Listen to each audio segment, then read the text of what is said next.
Hello everyone, I am Cool Guy, welcome back, and I recently got the Curated Just In Case sword. This is the new sword, and I got it as a random drop after a tier 3 reckoning, so I thought we would have a quick video to talk about what it does. I know a lot of you out there use swords, so please in the comment section share your tips. This one comes with a brand new perk. For the roll, it has an adaptive frame. Use RT to launch an uppercut attack that's your heavy attack, honed edge, increased sword damage, burst guard, low efficiency, high defense. Assassin's Blade, sword kills boost movement speed and damage. It also has an impact masterwork, and this perk, Shattering Blade. If your heavy attack consumes the last of your ammo, it deals significantly increased damage, and this excludes aerial attacks.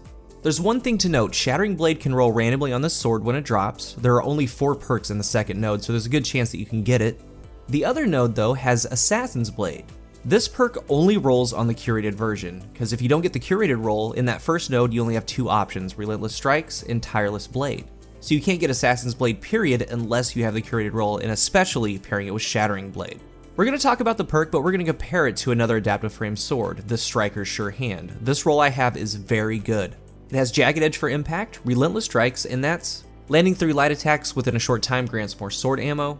And then it has Whirlwind Blade. Consecutive rapid sword hits increase this weapon's damage output. It goes to a ×5 stack, and this one also has an impact masterwork.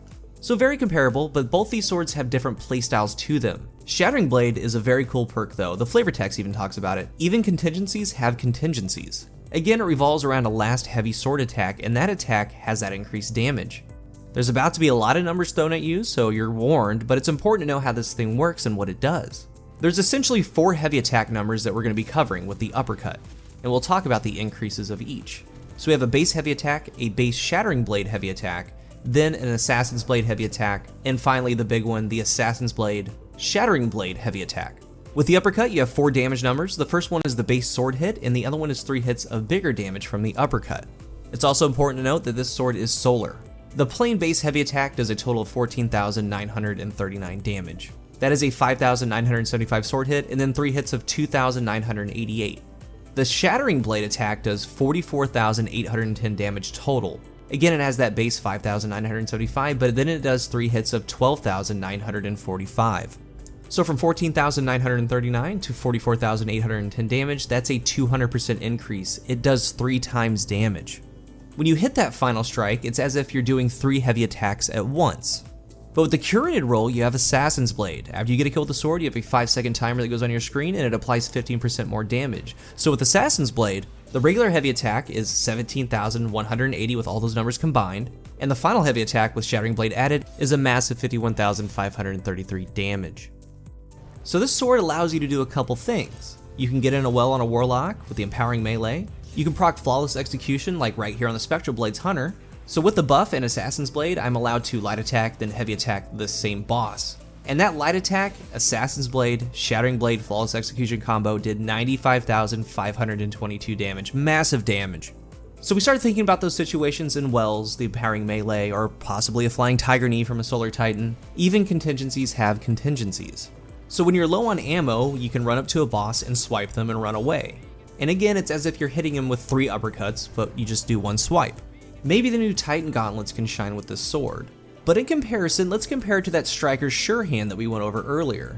Because it does work differently, it has an uppercut as well, but it has Whirlwind Blade. Those consecutive strikes increase the damage output, it goes to ×5. So remember, we can 3 swipe this enemy with Assassin's Blade, and the Shattering Blade being the final blow with this new sword. And with Whirlwind Blade working on the Striker, it takes 5 heavy attacks to down the same Lost Sector enemy. When Whirlwind Blade's at ×5 and you're just hitting the target over and over and over, it does a total of 24,119 damage, about 10,000 more damage than just a base heavy attack. So with Striker, you can have a lot of heavy ammo and just hammer down that heavy attack again and again and constantly have that ×5 buff and constantly hit that 24,119 damage over and over until you run out. So it's hard to say who the real winner is, because when you land that massive Shattering Blade attack at the end, you probably would have caught up, if not surpassed. Let me know what you guys think. So with this sword, it does have that advantage to it. You can go in, do your heavy attacks, hopefully have Assassin's Blade procced, do the uppercut, hit them once and back on out, and it's as if you hit them with 3 uppercuts.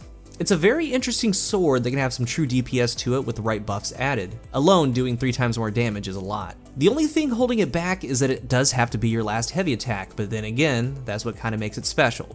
And quickly in PvP, the regular heavy attack will one-shot a super, so Shattering Blade doesn't even come into play in the Crucible. But I'd like to know your thoughts on it. What builds do you think would really complement it? What playstyles? And also, would you rather have a striker with a similar role like the one that I have compared to this? Sound off in the comment section. Thank you guys for watching, and until the next one, I am Cool Guy.